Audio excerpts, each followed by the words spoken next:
नमस्कार दोस्तों, उषा की आवाज चैनल में आप सभी का स्वागत है। हमारी आज की कहानी है बेटे की आंखों में आंसू। बहू, अब क्यों नहीं कह रही? तू तो मेरा बहादुर बेटा है, रोना नहीं, क्योंकि लड़के रोते नहीं। सुलोचना जी अपनी बहू सुमिता जी से बोल रही थी। कहते कहते अपने पोते रितेश को देख उनकी भी आंखों में आंसू आ गए थे। बस माँ, अब और कितने ताने देंगी? अब अंदर से कोई कैसा निकलेगा ये तो मैं नहीं जानती थी ना। सुमिता जी भी रो ही रही थी। बस करिए आप लोग, जब देखो एक दूसरे पर दोषारोपण करती रहती हैं। ये तो शुक्र मनाइए वक्त पर शुक्ला चाचा आ गए, नहीं तो पता नहीं क्या हो जाता। रितेश रोते हुए बोला, और माँ, आपसे हाथ जोड़कर विनती करता हूँ, अभी कुछ दिनों तक अपनी बहू को यहाँ से दूर ही रहने दीजिएगा। जिसे मेरे पिता की परवाह ना हो, उस लड़की को मैं इस घर में जरा भी बर्दाश्त नहीं कर सकता। रितेश रोते हुए बोल अपने पापा को देखने कमरे में चला गया। वीरेन बाबू अभी सो रहे थे। डॉक्टर ने वक्त पर आकर दवा देकर उन्हें संभाल लिया था। रितेश का मन कर रहा था अभी निशिता अगर सामने होती तो जाने वो क्या कर जाता।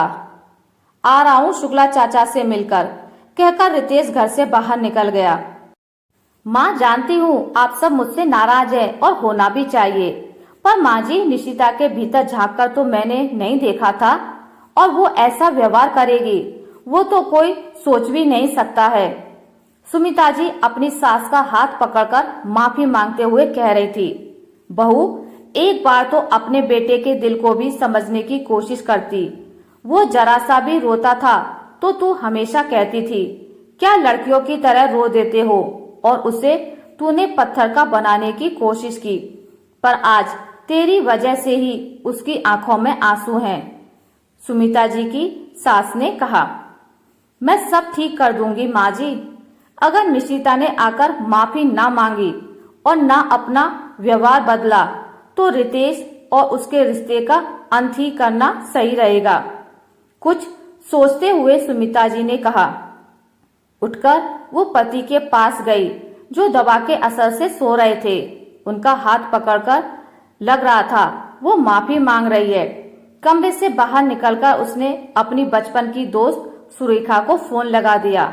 सुरेखा, मुझे आज ही तुमसे मिलना है, घर आ जाओ। सुमिता जी ने कहा। ये क्या हुआ है सुमिता? मेरी निशिता का रो रो कर बुरा हाल हो रखा है। तेरे भरोसे पर ही अपनी बेटी को तेरे घर ब्याया था।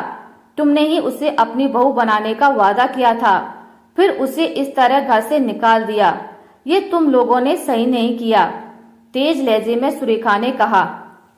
बस आज शाम को तुम घर आना, निशिता को लेकर आने की जरूरत नहीं है, बाकी बातें शाम को करेंगे, कहकर सुमिता जी ने फोन रख दिया।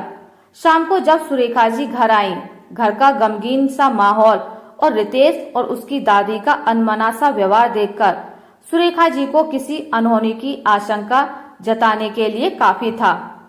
क्या हुआ, मुझे घर क्यों बुलाया? सुरेखा जी ने पूछा।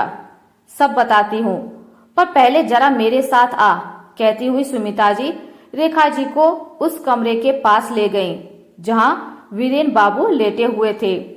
उन्हें बाहर से ही दिखाकर वो ड्राइंग रूम में लेकर आ गईं। सुरेखा, तू मेरी बचपन की दोस्त है। संजोग देख, एक ही शहर में हमने अपना आशियाना बनाया। हमारी दोस्ती को पारिवारिक संबंध बनाने के लिए मैंने बेटे की अनिच्छा का दरकिनार कर निशिता को अपनी बहू बनाया। सब कुछ ठीक होता सुरेखा, अगर तू बता देती तेरी इकलौती बेटी को तुमने बदतमीज बनाया हुआ है। 1 महीना ही तो हुआ है ब्याह को, पर उसे अभी भी लगता है वो अकेली है, अपनी मनमर्जी से कहीं भी आती जाती है। हमने उस पर आज तक कोई रोक टोक नहीं लगाई, पर आज उसने जो किया है ना, उस हरकत ने रितेश के दिल में जो थोड़ी जगह उसके लिए बन रही थी वो भी खत्म हो गई। सुमिता जी ने कहा।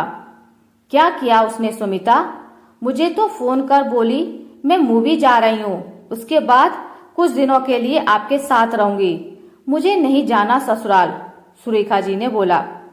आज मैं सासू माँ को लेकर डॉक्टर के पास गई हुई थी। रितेश ऑफिस में था। मुझे पता था निशिता को मूवी जाना है, मैं समय पर ही आ जाती।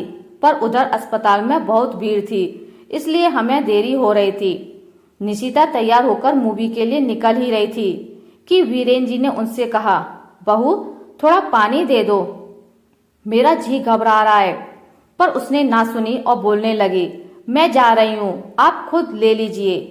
वीरेन खुद पानी लेने उठे, पर कमरे के दरवाजे पर ही वो गिर गए और चौखट पर सिर टकरा गया और वो बेहोश हो गए। निशिता बिना देखे सुने घर से निकल गई। तभी वीरेन के दोस्त शुक्ला जी घर पर उनसे मिलने आ गए और वीरेन को देख जल्दी से डॉक्टर को फोन कर दिया। जब हम घर आए तो निशिता को नहीं देखकर फोन लगाया तो बोली, बाद में बात करती हूँ। फिर हमने रितेश को फोन पर बुलाया। वक्त पर शुक्ला जी आ गए तो स्थिति संभल गई, नहीं तो पता नहीं क्या होता। बस रितेश ने गुस्से में निशिता को बहुत कुछ सुना दिया। तू जानती है सुरेखा, रितेश हम सबको कितना मानता है, उसे अपनी पत्नी से इस तरह के व्यवहार की उम्मीद नहीं थी। मेरा बेटा आज बहुत रोया है, यहाँ तक कह दिया मुझसे, आपकी पसंद पर आपको बहुत नाज था ना, अब करो नाज, जिससे आपके पति और मेरे पापा की जरा भी परवाह नहीं है। मुझे रहना ही नहीं उसके साथ। अब तू बोल, मैं क्या करूं? निशिता को तू समझाएगी? रितेश को छोड़ दे। बिना लाग लपेट के सुमिता जी ने अपनी बात कह दी। सुमिता, मुझे बहुत दुख हो रहा है सुनकर, मेरी बेटी ने ऐसा व्यवहार किया। उसकी तरफ से मैं माफी मांगती हूँ। मैं अभी जाकर निशिता से बात करती हूँ, सुरेखा जी ने कहा और चली गई। अगले दिन निशिता सुरेखा जी के साथ घर आई। हाथ जोड़कर अपनी करनी की माफी मांगते हुए बोली, मैंने कभी परिवार में ये सब देखा ही नहीं, हमेशा घूमना फिरना करती रही। परिवार में कैसे रहा जाता है नहीं समझ आता, क्योंकि मेरे पेरेंट्स भी यही सब करते रहे हैं। मम्मी जी मुझे माफ कर दीजिए, मैं तो जाने की जल्दी में थी, क्योंकि मेरी सहेलियां बाहर मेरा इंतजार कर रही थी। मैंने देखा ही नहीं पापा जी गिर गए हैं या जो कुछ भी हुआ। दूर बैठा रितेश ये सब सुन रहा था। गुस्से में वो निशिता के पास आया, उसका हाथ पकड़कर जबरदस्ती पापा के कमरे के पास लेकर गया। देखो सिर पर पट्टी बंधी है, वो तो गनीमत है, ज्यादा कुछ नहीं हुआ। अगर कुछ हो जाता ना तो फिर। सॉरी रितेश, मुझे सच में नहीं पता था पापा जी की हालत इतनी खराब है। मेरा भरोसा करो, अब से ऐसा कुछ नहीं होगा। मुझे परिवार को समझना होगा। निशिता लगभग रोने को हो गई। माँ जी, मेरी बच्ची को माफ कर दीजिए। मैं अपनी अकेली संतान को सब कुछ देती रही, पर परिवार में प्यार से रहना न सिखा पाई। वो अब आप लोग सिखा दीजिएगा। गलती करने पर डांट भी लगा सकते हैं। इससे तो मैं यही बोलती हूँ, ये परिवार तुम्हें मुझसे ज्यादा प्यार करेगा, बस इसे अपना कर तो देख। सुरेखा सुमिता जी की सास से बोली। निशिता के चेहरे से लग रहा था शायद उसने जानबूझकर ऐसा कुछ नहीं किया था। जाने की हड़बड़ी में निकल गई।